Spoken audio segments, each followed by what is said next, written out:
A loud bang from downstairs wakes me up in a panic. Oh no, someone's in the house. We're being robbed. I curl up and grab the blanket to cover my face. I'm terrified. What if they hurt me or my parents? I grab my phone to call my mom, and just as I do, I hear her voice from downstairs. Shh, Dave, you're gonna wake up Ella. Do you want her to see you like this?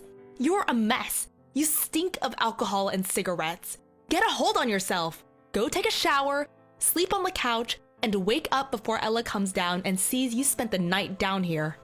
I was 8 years old that night, the first time I encountered my dad's drinking problem. I'll never forget it.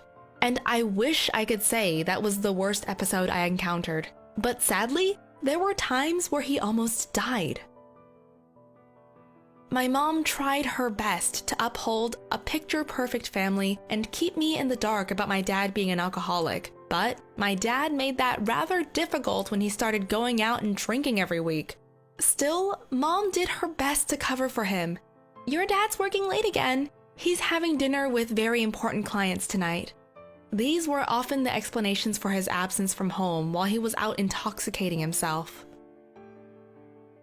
I could tell Mom was getting weaker and growing tired of living this double life where she had to pretend everything was okay to me, to the rest of our family and friends. So I decided to tell her that I knew about Dad's drinking problem. I wanted to lift some of her burden so she wouldn't have to keep lying to me. I saw that she was sad and I thought she would feel better if she knew that I knew. But also, I was only a child. There were so many things I didn't understand that I wanted answers to. What does alcohol taste like? Why does Mom always tell Dad he stinks after alcohol? Why can't Dad speak properly when he's at alcohol? Why is he mean after alcohol? Hearing her little girl ask all these questions brought a flood of tears to my mom's eyes. She told me the only person who could fix things was my dad. Great, I thought to myself. I'll just ask him to stop drinking and going out and everything will be fine. I'm going to ask him as soon as he gets home. Boy, was I naive and hopeful. And that night, he didn't come home. And when he finally came home early next morning, he looked worse for wear. He told us he fell on the street. He looked so messy and smelled really bad. This must be what alcohol smells like, I thought to myself. He went to the hospital to get stitches. I remember him tucking me in one night, and I couldn't stop looking at his face. Why would he do this to himself? I was so angry. This continued all throughout the rest of elementary school and middle school. He stopped going out every week, but when he did go out, it was bad. He was out of control. One of the most terrifying nights of my life was when my mom woke me up in the middle of the night to go to the hospital. My dad got into a car accident because he was drunk driving. He was okay and luckily got away with minor scratches, but that accident left major mental scars on me. I could have lost my dad. Why is he being so reckless with his life? Why does he refuse the help my mom has offered him time and time again? To me, at the time, it felt like he didn't love us enough to make a change, like he chose the bottle over us, and that hurt me so much.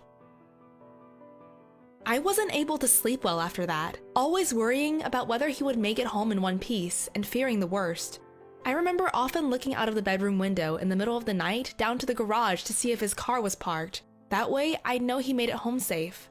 Around the time of the accident, my parents were arguing more frequently, not in front of me. My mom was still trying to protect me, but our house isn't very big. Through her sobs, I could hear her threatening to divorce him, and he would just retaliate with nasty, hurtful comments. He really wasn't a nice person at times, and I felt so bad for my mom. You'd think after the last car accident, my dad would learn a lesson or two, but no, he got into another accident. He was arrested for the second time, and he couldn't drive for a couple of years. Still, that didn't stop him from going out again, and every time he would say, "I'm getting better, this is the last time, I promise." But those were all lies.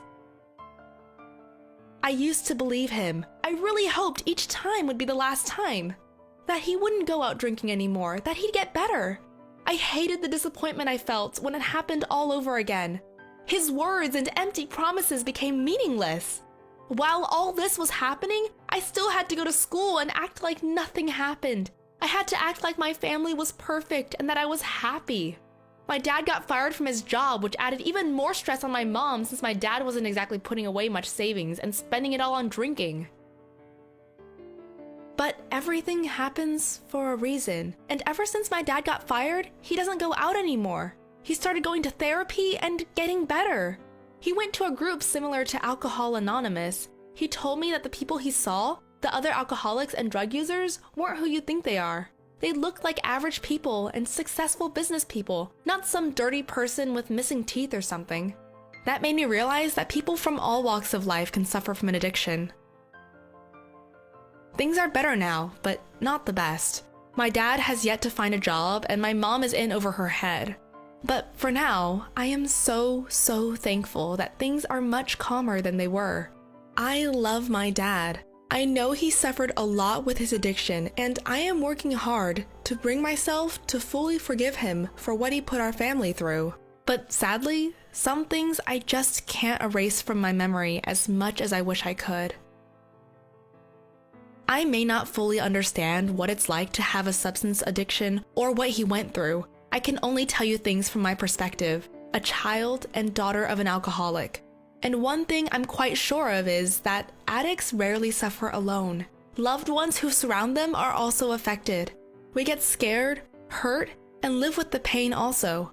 If you're an addict and watching this video, I hope my story speaks to you, and I hope even more that it gives you courage to battle your addiction and come out on top for your sake and your loved ones.